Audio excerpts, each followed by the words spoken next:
Eh bien bonjour à tous et à toutes, je reviens à la charge avec mon Blue Stuff. Donc pour rappel, j'avais acheté ça, c'est du plastique qui devient malléable dans de l'eau chaude pour pouvoir, enfin j'avais dans l'idée, j'ai toujours dans l'idée de dupliquer des glaives de Playmobil romain. Donc j'ai pas encore réussi à trouver la bonne méthode pour faire un moule. Et récemment, j'ai acheté Croque-Carotte, donc un petit jeu de Ravensburger avec des lapins. Ces petits lapins. Voilà. Où il en manquait un. Et puis je me suis dit, tiens, je vais essayer plutôt de mouler ça que les glaives de gladiateurs qui sont beaucoup plus... enfin, en termes de taille, c'est quasi similaire, mais en termes de volume, c'est 3 fois plus. Donc... je m'étais dit, tiens, je vais modeler ça. Alors, j'ai fait mon Blue Stuff. Alors, le problème avec le Blue Stuff, c'est que il faut faire des petits morceaux. Parce que ça, si je le remets dans l'eau chaude, ça va être très long à ramollir. Tandis que des petits morceaux, ça ramollit plus vite et ça permet de faire une pâte plus homogène. L'ennui, c'est que le Blue Stuff, vous voyez, je sais pas si on le voit, ici, là. Voilà. Ici, en fait, ça fusionne pas, si vous voulez. Ça fait, vous voyez, dans l'intérieur du moule. Je sais pas si on le voit bien ici. Je vous montrerai. Attendez. Voilà. Ici, c'est pas collant en fait. C'est bien fermé. Oups, pardon. C'est bien fermé, mais c'est pas collant. Donc bref, donc j'avais moulé ça, enfin j'avais enveloppé mes lapins, donc qui se trouvaient comme ça dedans. Mais pour les démouler, c'est la galère. J'ai dû ouvrir un peu le moule pour pouvoir sortir le lapin. Après, j'ai acheté de la résine PBO, la cristal, pour donc verser là-dedans. L'ennui, c'est que c'est des petites quantités. C'est vraiment des petites quantités. C'est pas évident. J'ai un peu galéré au début. Ma résine en fait ne durcissait pas, elle restait collante et molle. Et en fait, c'est que je la mélangeais pas suffisamment. Il y a les composants A et B. Hop, focus toi. Il y a les composants A et B qu'il faut bien mélanger, pas trop vite non plus, doucement, pour que ça rende en fait un aspect très translucide que j'avais pas forcément bien remarqué. Bref, après plusieurs essais, j'ai donc réussi à faire ceci. Un petit lapin. Je sais pas si on le voit bien. Et c'est pas évident parce que il est...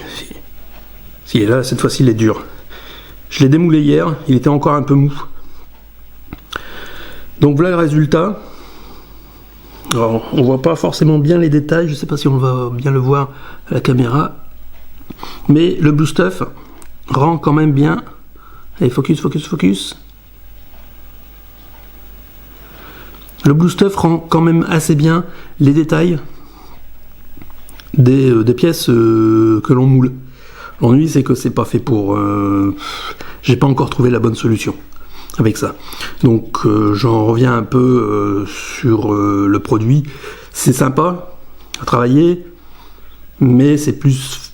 pour moi, c'est plus fait pour faire des pièces plates. C'est-à-dire, vous moulez une pastille, une pièce de monnaie par exemple, c'est plus fait pour ça. C'est-à-dire que vous recouvrez la pièce plate de Blue Stuff et vous coulez votre résine ou votre plâtre ou tout ce que vous voulez, plutôt que faire des moules vraiment complexes comme celui-ci. Donc j'en ai un deuxième. Donc j'ai 2 lapins. Donc hier... et l'ennui, c'est que le Blue Stuff, c'est pas vraiment très malléable. C'est bon, c'est assez élastique, c'est assez solide même hein, pour déchirer. C'est pas évident à déchirer, vous voyez. Enfin, là, ça vient parce que c'est des pièces.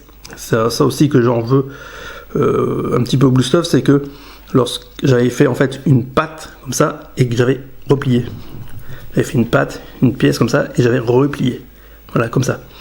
Et donc les deux parties du Blue Stuff ne fusionnent pas. Donc on peut encore les étirer. Vous voyez ici, c'est la pliure. Et la pliure, bah, même si elle tient très bien, voilà, ça n'a pas fusionné. L'ennui avec ça aussi, c'est que je ne parviens pas à obtenir une pâte vraiment très malléable. C'est très vite, aussitôt qu'on la sort de l'eau, elle commence immédiatement à solidifier. Ouais, elle refroidit très vite et elle solidifie. Donc ça, c'est mon deuxième moule avec ma pièce en résine. Donc il faut que j'ai dû carrément ouvrir le moule et vous voyez ici la pièce le lien de fusion, pas de fusion, de séparation, il tient pas quoi. Donc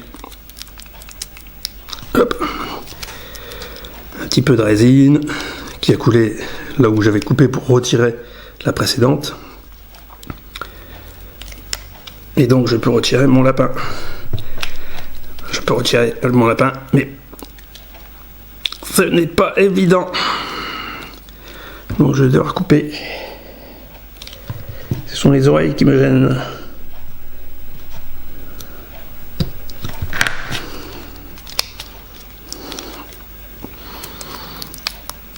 Voilà. Ça pique. Ça pique ça. Donc voilà. Alors lui, il est un peu plus morflé que l'autre.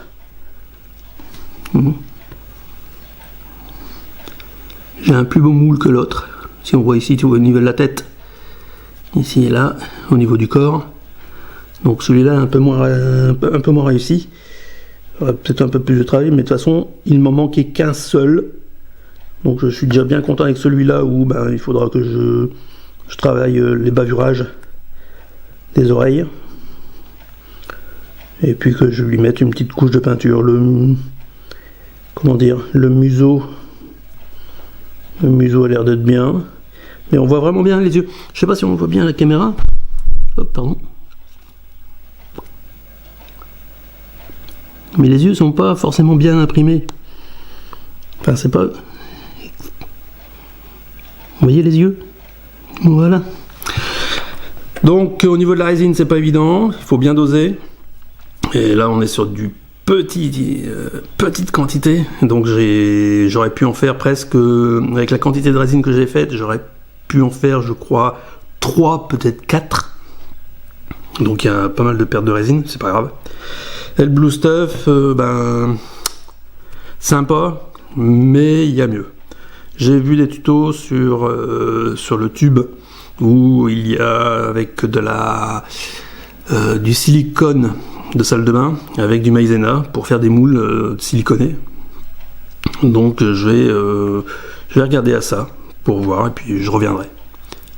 Allez, sur ce, je vous laisse. Salut, prenez soin de vous.